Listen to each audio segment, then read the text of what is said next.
Hello and welcome everyone. My name is Dalvina. Welcome to our webinar, Finding the Superhero Within, Managing COVID-19 Stress with Mindfulness, brought to you today on behalf of your EAP IBH. As I mentioned, my name is Dalvina. I'm thrilled to be here talking about this topic with you.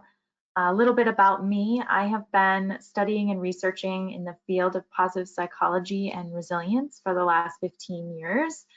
I'm a positive psychology practitioner and coach, and spend much of my time really working to understand and translate the research and the science behind positive psychology, happiness, mindfulness, really looking at this science that we can then utilize in our everyday lives. So really helping teach people the actual tangible strategies and tools that are learned from the science that we can really implement every day to really live healthier, happier, more thriving lives. And so certainly in this time of the pandemic, all across the globe, our lives have changed dramatically. There's incredible uncertainty in what's going to happen tomorrow, let alone, 6 months from now. And all of that has created incredible stress, and these changes and uncertainty in our daily lives, our daily activities, from how we work, how our kids go to school, how we socialize, how we worship. All of these changes happen very quickly and are now creating a lot of transition and change and stress in our lives. And so I'm thrilled to be here to be able to share some of the science of mindfulness and specifically how we can utilize mindfulness as a beautiful practice that's going to really help us really mitigate the stress that we're experiencing and have a more balanced way of kind of approaching our day-to-day. Of course, I want to just give you a brief reminder that this information does not provide medical advice, nor is it to be used as a replacement for medical assistance. So always make sure you seek the advice of your physician or another qualified wellness or healthcare professional regarding any medical condition or specific treatment out. So as I mentioned today, what I really want to do is talk about mindfulness, help us all understand what it is, but more importantly, how it can help us better manage the stress of this difficult time. We're going to talk about some easy ways to build in mindfulness practice, and we'll talk about how that plays a role in even just your day-to-day and your home life. So not just in the workplace, but also at home, maybe parenting or caretaking, all of that, and how it can create more balance in all those facets of your life. Now, mindfulness is defined as the awareness that emerges through paying attention on purpose in the present moment, non-judgmentally, to the unfolding, of experience moment by moment. So think about this definition, and what I want to highlight and have you really focus on are the three most important components of mindfulness. So one is on purpose, or doing something intentional. So mindfulness is a very intentional way of doing something, okay? You're doing it on purpose, intentionally. What you're doing intentionally is paying attention. So our attention, purposely bringing our attention to something, is another component of mindfulness. And the last piece, and the most important, is in a particular way. And that particular way is in a non-judgmental way. So we're always bringing our attention to our breath, or maybe our senses, or maybe an experience, our body, a sensation in our body, whatever it is, through the practice that we're paying attention to, we are always doing it in a non-judgmental way. And we'll talk a little bit more about that. It's about bringing compassion and empathy and non-judgment to this current moment experience. Children are a beautiful example to help us better understand this idea of kind of present moment awareness in a non-judgmental way. So, I have 4 kids under the age of 7, all of whom exhibit mindfulness day to day. And, it's not always ideal for me. For example, think about, their fascination with puddles or sand. And it doesn't matter where we are. We could be in the middle of the grocery store parking lot or the middle of a street. If there is a puddle or a pile of sand, they absolutely must stop and either jump in it or pick it up or play with it. And, they'll maybe squat down to investigate it. They'll plunge their hands or feet in to try to manipulate it. They do all kinds of things to explore this, very simple pile of sand or puddle of water, something which as an adult, I wouldn't have ever even noticed, right? I would have been, caught up in my thoughts, planning my grocery list or thinking about the future, the weekend, what we're doing and what we need. And probably automatically would have just stepped over it or walked around it and not even been aware, right? But kids have a beautiful curiosity and presence in the moment. And a lot of that is because they aren't worried about the past or the future. That part of their brain hasn't developed yet. And so they have a very natural, the part of their brain, the curious, really part of their brain is very present and not kind of covered up by all this rational thinking, planning part of our brain that develops over time that we have as adults. So if anybody, as part of that, right, we're kind of talking about this, it's called mind wandering. This concept of thinking about the past, maybe going over a conversation you had in the past, thinking about what you should have said different. Maybe you're worried about something in the future and you're trying to kind of talk your way around it and, having those worry thoughts about what could happen, what should happen, all of that.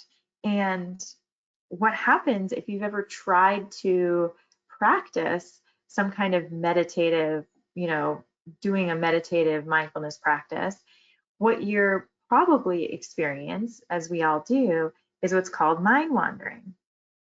Even in just a 1-minute mindfulness meditation, your mind can wander, so many times, goes past, present, past, present. And it makes the practice very frustrating and difficult for people. Now, as it turns out, being present and paying attention is far more difficult than we might imagine. It's a skill that is innate in all of us, meaning, we're all born with a capacity to pay attention. Yet we've spent such little time over our lifetime learning how to pay attention or perfecting the skill of attention. And so, if this rings true, for you, if anything I'm talking about sounds familiar, then you're certainly not alone. Research out of Harvard University found that our minds wander almost 47% of the time. That means that, we're spending 47% of our waking hours contemplating events that happened in the past that we can't change, or events in the future that might not even ever happen, right? And so while there are many scientifically proven health benefits of mindfulness that we're going to talk about that would make a really strong argument for why we should practice during this very stressful time in our lives, if nothing else, right? Just think about learning to be more mindful is important simply so that you don't miss out on almost half your life, right? Let's take back some of that 47%. So we're talking about this skill of paying attention, right?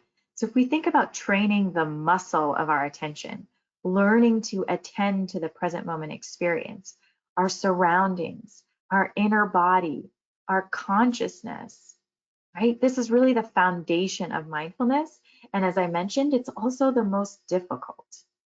The whole process of being aware of the present moment contradicts a great deal of our life experience where we find ourselves unintentionally mind wandering, or maybe running on autopilot, or trying to avoid unwanted experiences in the future. And, we talked about that large portion of time that our brain is focused on what spent on planning, remembering, evaluating, or our attention is focused on what's wrong, what's missing, what's lacking. And the basic evolutionary reason for this was for survival, that our attention needed to always be scanning our surroundings and noticing anything that was wrong or potentially dangerous, and remembering all the negative things that occur to therefore avoid making those mistakes in the future. And this is what, happens. And so it's important that we understand that what we need to do and what we're trying to do with mindfulness is train that muscle part of our brain. So we are changing how our brain works, which means it's going to take a lot of practice. And we're rewiring our brain because we don't need that same survival mechanism anymore. And in fact, need to be more present in our day-to-day lives to experience the beauty, the joy, the positive emotions that come with each day-to-day experience, so that we can, live happier, more fulfilling lives, and therefore, have less experiences that come, less negative emotions, right? That help kind of facilitate that stress response. Now, beyond the benefits that we can imagine, the things that we talked about in terms of what we would gain in just being more present, right? More present with our children, more present with our coworkers. There's also astounding research that look at the benefits of mindful practice to our physical and psychological well-being. So it's, strengthens the immune system. It strengthens our physiological response to stress and negative emotions, meaning when we're talking about really stressful events like this pandemic, our stress response becomes less activated by different experiences. And we actually are able to experience stress for shorter amounts of time. So, our stress response kicks in and it is downregulated much more quickly when you have a brain that has practiced mindfulness. Reduces stress, increased well-being and happiness, just all kinds of these really incredible benefits that don't just impact, your daily life, but physiologically and mentally change your body and your brain to create kind of a healthier you. Now, what makes these experiences, especially like this pandemic, particularly scary to us is those deep negative emotions that happen as we're navigating through difficult times like this, right? We may feel fear or grief or sadness and loss, and all of these emotions can become very weighing and really weigh heavy on us. Now, chances are once that emotion hits, you spend a lot of time and energy trying to find ways to no longer feel that way. So you could distract yourself, or maybe you lash out or you suppress, all of which just maybe relieves it for the moment, but it comes back on sometimes even more exasperated, feeling of suffering. So mindfulness is a practice that can assist us in the process of helping us break this unhelpful cycle by guiding us through, more effective emotional experiences. So for starters, it teaches the difference between our internal experience and our external expression. So mindfulness practice trains our mind so that we can observe and accept those negative emotions, right? The strong feelings that we have, while also having a wisdom to still choose what our external expression is going to be, meaning what we choose to do with those feelings. So it creates a space, right, between the change event and the way we react. Very similar, we're able to kind of acknowledge our thoughts and our emotions that happen after the event, and then choose the way in which we're going to react. And that is all part of kind of this emotional intelligence and awareness that we have. We are able to, if you've ever heard name it to tame it, we know as soon as we can identify and name an emotion, it has a much different impact on our behavior moving forward and our choices and how we kind of attend to the issue if we're able to acknowledge and name the emotions that we're experiencing. Another piece is not only kind of an awareness and emotional intelligence and a space to, not only acknowledge and see your emotions, but to then choose how you're going to respond. Very similarly, this is what mindfulness does for our thinking, right? It helps shape how we pay attention to things, how we're able to be present and really thinking about, as these events occur, both big and small, our minds are commonly engaged in that judgmental thought, like judgments, thoughts, beliefs, right? And they lead us to process the world in a very negative light. Often these judgmental thoughts create, a negative experience. When we practice these more kind of calm, compassionate, non-judgment pathways in the brain, right? It leads to more, strengthening the pathways in the brain that relate to empathy and understanding and kindness. And so it's a very specific way of paying attention. It makes a new space for us to, again, have that choice, right? We're training our mind, not fighting with it, right? We acknowledge and accept it. Don't believe everything you think, right? We all have thoughts and emotions. I always like to talk of them as information. Thank you for that information. Thank you for, this thought.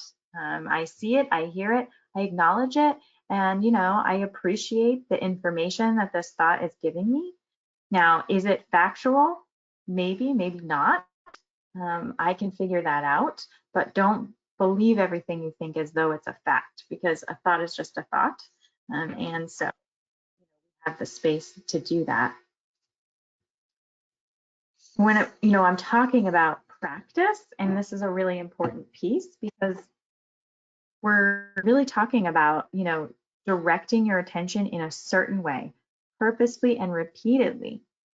By doing that, you are strengthening the neural connections in your brain associated with these pathways, and you're forever changing your automatic response to, everyday life and also these significant life events, which means, right, practicing mindfulness is really rewiring and shaping our brain. And in fact, studies have shown that mindful practice leads to increases in regional brain gray matter density. It's kind of like that ripply part of your brain is the gray matter density in the areas of the brain, affecting how we monitor kind of attention conflicts, our cognitive flexibility, the parts responsible for planning and problem solving and emotion regulation, the learning and memory parts of our brain. All of these areas are growing following and because of mindful practice. Now, if you're thinking about, okay, managing stress during this time of COVID, how helpful would it be to have better, attention, better cognitive flexibility, right? Think about, there's so much uncertainty and things are changing all the time. Being able to have the cognitive flexibility to kind of roll with that, being responsible for our emotion regulation. These are really important parts of our brain that will help us navigate this time better. Now, the same similar studies have found that another way mindfulness is incredibly important for stress reduction and stress management is the studies have shown that the amygdala part of the brain, the part that is responsible for our fear, anxiety, the fight or flight response, right? That we all have when we're under stress, that release of cortisol, that stress response. Now, it actually decreases in brain cell volume after mindfulness practice. So not only are we growing parts of the brain that are going to be helpful in letting us, allowing us to kind of be more resilient through this difficult time, but we're also changing our stress response. We're changing the part of the brain. We're decreasing and deactivating the part of the brain. So what happens is then, somebody who practices mindfulness, their stress response is, slightly lower. They don't have as significant of a stress response or as much struggle through stress as somebody who doesn't practice because their brains look different. So we're going to end here with a few different ways in which you could start practicing mindfulness. There's lots of books and apps and podcasts. There's all kinds of resources out there. I highly suggest you kind of dive into this world of mindfulness and think about or find some strategies that you can build into your life so that you have kind of a regular mindful practice. As we talked about, there are so many benefits, but particularly now during this challenging time, to help kind of bring your stress levels down to complete that stress cycle and, be functioning on a more balanced state, mentally, emotionally, physically, all of that will be enhanced and better, stronger through mindful practice. So there's a few ways you can use mindful breathing. The breath is one of the best ways, I think, and I always share this strategy. I use it with, 3-year-old kids all the way up through, people in their 70s, 80s, that your breath is always with you, right? And it's a very easy and effective tool to utilize. One, it immediately triggers your parasympathetic nervous system, which is what is going to send the signal to your brain. It is your relaxation, kind of your rest and relax mechanism in your nervous system. And so it immediately sends a signal to your brain, to the amygdala, that stress response that, okay, the threat is gone. Let's start, toning it down. Let's return back to our relaxed state. So, important things to consider when you're doing mindful breathing is you want to be using belly breaths. So you could start by placing your one hand on your chest and one hand on your belly. You just want to make sure that the air is going, your belly's expanding, not your chest. So you actually don't want your chest moving, you want your belly moving. So the hand on your belly should be going out and in. You want to inhale through your nose and exhale through your mouth. You want to create a calming breath. So you want your exhale to be twice as long as your inhale. So that helps calm the body and enables the heart rate to slow down, which in a stressful, situation, your heart rate increases. And so we're trying to kind of, again, put your body back into that relaxed state. And then, you can use the breath as the anchor to then continue to practice in a way where, as your mind is wandering, continuously bringing your attention back to your breath. So that's called your anchor. Another strategy is mindful eating.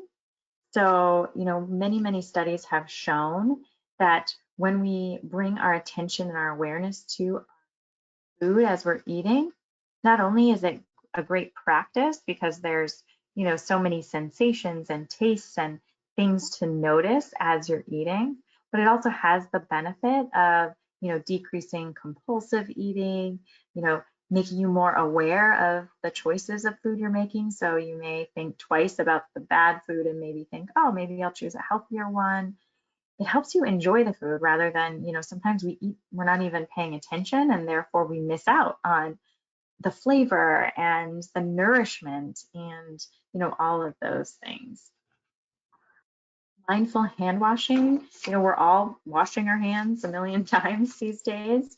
So, think about, maybe you build in a mindful practice every time you wash your hands. So you could do something like washing your hands with gratitude. So as every time you wash your hands, think about 3 things that you're grateful for.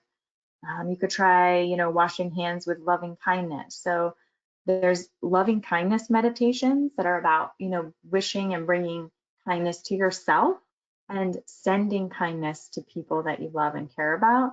So you just kind of, are thinking, that I hope that, my family and friends are healthy and happy. And, you kind of send loving kindness to them. You can also bring it to yourself. And then washing hands mindfully. So think about, what does the warm water feel like on your hands? What does even just rubbing your hands together feel like? What is the soap? What do the bubbles look like? What's the soap smell like? That experience can be very mindful and be a great practice. Also thinking about how you're parenting. I mentioned I have 4 little ones, and, I am also working full time and managing a relationship with my partner. And like, there's just so many things going on, as I'm sure you all understand. And so thinking about the more we practice mindfulness, the more we are going to be able to truly not miss, the little moments that are so important. And, what do they say? The days are long, but the years are short. I think just remembering that on those long days, there's probably hundreds of beautiful, precious moments that you don't want to miss. And if we're in that 47% of mind wandering about, the past, the future, that we are missing a lot. When we're not present with our children, they sense it. They can tell when we're not fully paying attention to them. And so just finding ways to remind yourself to be mindful, putting your phone down, maybe having time during your evening when you have a jar and you put your phone in the jar, and that is just fully your time to be with your loved ones. Whatever it is, really thinking about the precious time that's wasted when we're mind wandering and trying to practice that attention, build that attention skill so we can be with our children. And then also teaching our children mindfulness. We do know that it's an incredible skill, and it actually has a lot of benefits for children as well. So when we look at, the mindful practice is effective for children and young people. There's a lot of new research coming out. Most of the research on mindfulness is looking at adults, but more recently, I don't know if it's a lot of the previous research that came out of mindfulness was adults. A lot of the newer research is really looking at it with kids. They're looking at, school interventions having a lot of positive outcomes on well-being, reducing anxiety, distress, helping with behavior and emotion regulation, allowing for more emotional intelligence, increased empathy and self-awareness, better conflict resolution. All of these things, we think about, children are kind of born with the ability to be mindful. They're right. We talked about their curiosity. And so we can really implement some of these mindful techniques now, especially with all of the stress and change and, whatever is going on with them. We can really utilize mindful practice. So, uh, some strategies, there's the Take 5 method. My kids love that. It's very tangible. You're just tracing your hand, and as you go up, you're breathing in, and as you go down the finger, and you kind of trace each finger as you're kind of going up and down. There's lots of ways you could have a feather. Maybe they have trouble going to bed. You could do deep breathing to kind of make that transition to bedtime. There's all kinds of kind of fun ways to bring mindfulness into your children's life. So some of those might be, creative projects. So coloring is a wonderful strategy and technique. And so depending on their age, you can kind of set a timer for a certain amount of time and just say, let's spend the next 3 minutes being really quiet and coloring, and kind of do it together. Not only are you going to benefit, it's a mindfulness practice for you, but also for your child. They love breathing exercises where they get to use, I mentioned a feather, or especially this one with the, with the stuffed animals. They get to put a stuffed animal on their belly, and this is really good because it teaches them how to breathe with their belly, which they may not be that familiar with. Also, anytime you can play something like I Spy, or I Hear with My Little Ear, take them for a 10-minute walk around the block, the neighborhood, down your street, whatever it is, and play a game like this with them. They're activating their senses and they're really paying attention, to that current moment. Again, you're also getting the benefit because you are practicing as well. With that, we're coming to a close. I want to thank you so much for listening to this and being part of this kind of resilience, mindfulness journey to help us kind of better manage and utilize mindfulness to really help boost our mental health. And, also, in this high stress time of the holidays and the pandemic, and we're all, maybe together at home or transitioning into work and trying to navigate all of the big emotions that come with those various, life circumstances that are just beyond what we could have ever predicted. That these are all strategies. Mindfulness is a wonderful practice to help you kind of better manage that situation and experience. Also, please always remember that the Employee Assistance Program is here to support you and your family.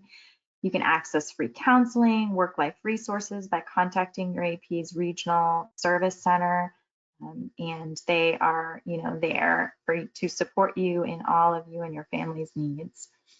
So with that, I will end the webinar today. Again, I wish you all the best. Happy holidays and take care.